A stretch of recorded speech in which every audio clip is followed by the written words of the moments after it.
You're standing in a modern cemetery. You're looking at headstones. You see 85, 92, 78, 99.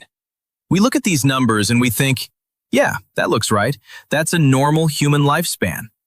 And then we look at history books, or we watch a historical drama, or we read a random trivia fact online that tells us the average life expectancy in the Bronze Age, or the Middle Ages, or ancient Rome was 30. 30 years old.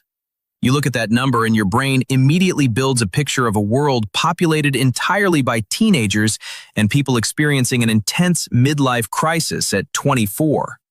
You imagine a 30-year-old ancestor with gray hair, deep wrinkles, and osteoarthritic knees wheezing into their campfire because they are ancient. We have this collective cultural assumption that before modern medicine, before antibiotics, before refrigeration, the human body was just a fragile, poorly engineered piece of biological garbage that simply expired after 3 decades. But here's the thing nobody tells you.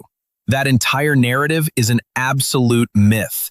It is a complete misunderstanding of a single mathematical concept that has fundamentally distorted how we view our ancestors, our history, and our own biology. Ancient humans did not walk around looking like senior citizens at age 25. They didn't hit 30 and just drop dead because their internal biological clock ran out of batteries. The idea that ancient humans died young is a story about statistics, not a story about survival. And once you actually dig into what the archaeology, the bone chemistry, and the mathematics are telling us, you realize that our ancestors were not fragile at all. They were, without exaggeration, some of the most resilient, physically elite primates to ever walk the earth. Let's start with the math. Because to understand why everyone thinks ancient humans died young, you have to understand the tyranny of the average. When a historian or demographer says the average life expectancy in 10,000 BC was 30, they are using an arithmetic mean.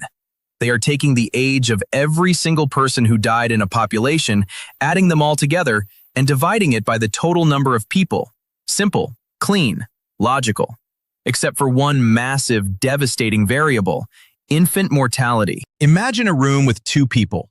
One of them is a newborn baby who tragically dies within 48 hours of birth. The other is a 90-year-old grandmother who passes away peacefully in her sleep. If you add 0 and 90 together and divide by 2, the average life expectancy in that room is 45. Now look at that number. Does 45 accurately describe anyone in that room? No. It is a useless statistical ghost. It completely erases the reality of both individuals. This is exactly what happens when we look at the ancient world. For the vast majority of human history, before the advent of sanitation, clean drinking water, and basic immunization, child mortality was a meat grinder. Statistically, across almost every pre-industrial society ever documented, from Paleolithic hunter-gatherers to the citizens of Victorian London, roughly 1/4 to 1/3 of all babies did not survive their first year of life. By the time you reached age 5, up to 50% of all children born had passed away. Think about what that does to a mathematical average. It drags the number down like a lead weight. If half your population dies at age 0 or 1, and the other half lives to be 70, your average life expectancy is 35. The 30-year lifespan isn't a reflection of when adults died. It's a reflection of how many babies didn't get a chance to grow up. There is actually a concept in paleodemography called life expectancy at age 15. It's a measurement where researchers throw out the infant mortality data entirely and just ask a simple question. If a human being managed to survive the gauntlet of childhood, if they made it to puberty, how long did they actually live? And the answer turns out to be remarkably consistent across deep time. If an ancient human made it to 15, their likely age of death wasn't 30. It was between 60 and 70. The ancient world wasn't a planet of dying 20-somethings. It was a world where, if you walked into a tribal camp or an ancient village, you would see elders, grandmothers, and silver-haired patriarchs telling stories around the fire, just like we see today. Our bodies haven't been radically redesigned in the last 100 years to live longer. We've just stopped losing our children. But that raises a genuinely fascinating question. If our ancestors were capable of living into their 60s and 70s, what actually killed them when they did die young? Because let's not romanticize the past. Living in nature or early civilizations was still incredibly dangerous. But the killers weren't what you think. They weren't cardiovascular disease or type 2 diabetes or Alzheimer's. Those are largely diseases of modern luxury, modern diets, and modern longevity. In the ancient world, you didn't die because your organs wore out from old age. You died because of a single unlucky Tuesday. Let's talk about infection. Before Alexander Fleming noticed some weird mold growing on a petri dish in 1928 and gave us penicillin, the world was a terrifyingly fragile place for human skin. Today, if you're hiking and you scrape your shin on a sharp rock, or you cut your finger while chopping vegetables, you don't think about it. You wash it, you put a plastic bandage on it, and your immune system handles the rest. In 50,000 BC or even 1500 AD, a minor abrasion from a thorny bush or a shallow cut from a stone tool wasn't an inconvenience. It was a potential death sentence. Without antibiotics, bacteria like Staphylococcus or Streptococcus had a direct, unchecked highway into your bloodstream. A small puncture wound could turn into local inflammation, then an abscess, then gangrene, and finally sepsis within a matter of days. Your entire immune system would go into hyperdrive, your organs would fail, and you would die at 22, not because you were old, but because a microscopic organism got lucky. When archaeologists look at ancient skeletons, they frequently find evidence of deep bone infections, known as osteomyelitis. You can literally see where the bone tried and failed to fight off a bacterial invasion. It's a physical record of a human being who was completely healthy, strong, and in the prime of their life, brought down by something too small to see. Then there is the dental problem. This is something that rarely comes up in movies because nobody wants to see a medieval knight with a raging tooth abscess. But dental health was a major driver of mortality. If you look at skulls from hunter-gatherer populations, their teeth are actually surprisingly straight and free of cavities because they weren't eating refined sugar. But they were eating sand, grit, and charcoal from things cooked directly in the dirt or ground with stone tools. Over decades, that grit literally grinds down the enamel of your teeth like sandpaper. Eventually, the wear reaches the living pulp inside the tooth. Bacteria move in, the tooth rots. An infection forms at the root, deep inside the jawbone. In a world without dental surgeons, that infection can easily migrate into your sinus cavity, down into your throat, or directly into your bloodstream. People died of toothaches. Frequently. It is a bizarre, deeply uncomfortable reality to realize that a single cavity could end a 35-year-old hunter's life, despite them being physically capable of running marathons. And let's talk about the specific danger of being a woman in the ancient world. Maternal mortality was the other great filter of human history. Pregnancy and childbirth are biologically demanding under the best modern medical conditions, but in the past, without sterile environments, without blood transfusions, and without the ability to perform a cesarean section safely, it was a recurring gamble with death.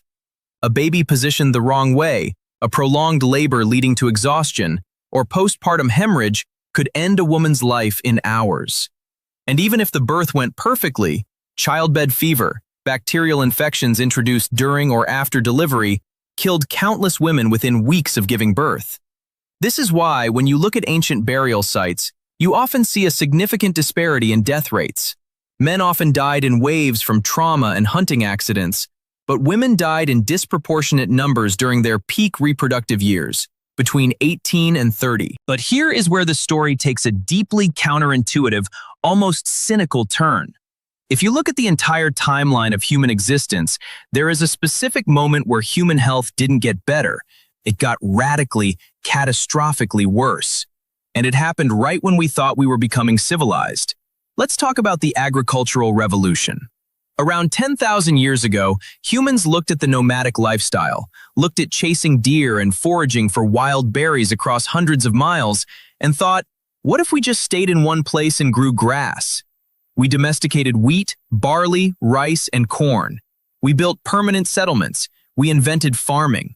We think of this as the Great Leap Forward, the foundation of cities, art, and writing. But for the average individual human body, it was a disaster. Paleoanthropologists who study the transition from hunting and gathering to farming have documented something called the agricultural health decline. Skeletons from early agricultural societies are, almost across the board, shorter, more malnourished, and more diseased than the hunter-gatherers who came before them. Hunter-gatherers had an incredibly varied diet. They ate hundreds of different species of plants, nuts, fruits, and animals. If one food source failed, they moved to another. They were tall, lean, and had dense, strong bones. Farms changed all of that. Suddenly, human societies became dependent on a single crop. If the wheat crop failed due to a drought or the rice rotted from a flood, the entire village starved. Famine became a regular, structural part of human life. Not only that, but relying on a single grain meant early farmers were missing essential vitamins and minerals. We start seeing skeletons covered in signs of iron deficiency anemia, scurvy, and rickets. Their statures literally shrank. In some regions, the average height of humans dropped by several inches after the adoption of agriculture. And then there were the crowds. When you live in a mobile band of 30 people, you don't accumulate waste. You move before it becomes a problem. But when you pack 5,000 people into a mud brick city with no sewage system, you create a paradise for pathogens. Cholera, typhoid, and dysentery became rampant because human waste routinely contaminated drinking water. Even worse, we invited animals to live with us. By corralling cattle, pigs, sheep, and ducks into close proximity with our living spaces, we inadvertently allowed animal viruses to mutate and jump into humans. Smallpox came from camels or cattle. Influenza came from ducks and pigs. Measles came from rinderpest and cattle. Tuberculosis, malaria, leprosy, these are all crowd diseases that require dense populations to survive and circulate. Hunter-gatherers didn't have smallpox. They didn't have the flu. Agriculture didn't make us live longer, it introduced us to plagues. It actually dropped the average life expectancy even lower than it had been in the Stone Age. We traded quality of life for quantity of people. Let me throw something at you that might sound wild, but is taken seriously by evolutionary biologists.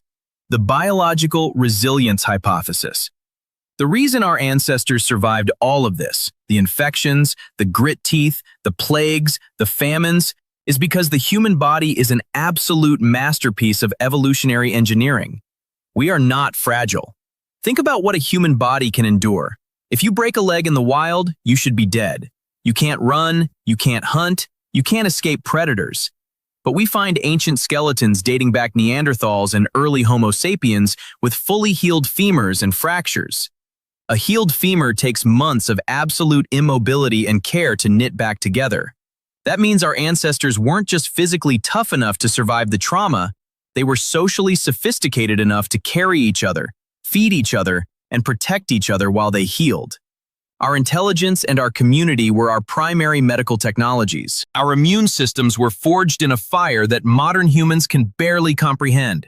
Every day, an ancient human was drinking unfiltered river water, eating meat that had been sitting out for hours, and sleeping in dirt. Their immune systems were highly trained, hyper-vigilant defensive forces.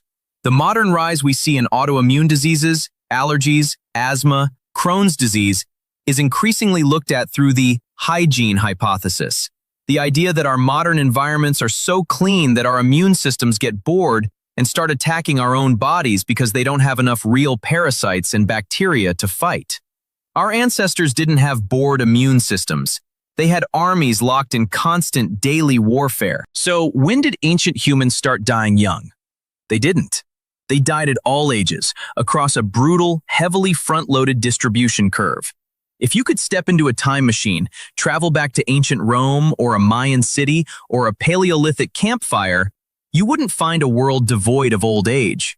You would find that the 60-year-olds looked and felt remarkably like the 60-year-olds of today, perhaps a bit more weather-beaten, a bit shorter due to childhood nutrition, and with teeth ground down to the gums, but functionally wise, capable, and present. The story of human life expectancy is not a story of our bodies evolving from weak to strong. It is a story of human intelligence slowly, systematically building a wall between our children and the environmental hazards of the world.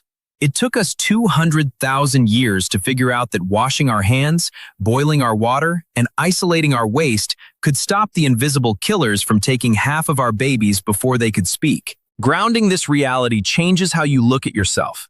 Next time you look in the mirror and notice a gray hair or feel a slight ache in your lower back when you get out of bed or complain about getting older, don't view it as a failure of your biology. View it as a triumph. Reaching old age is not a default setting that we suddenly unlocked with modern technology. It is a hard-won luxury that billions of our ancestors paid for through trial, error, resilience, and survival. Your body is carrying an ancient, battle-tested blueprint that was designed to go the distance, provided it survived the first 5 years. You are built to grow old.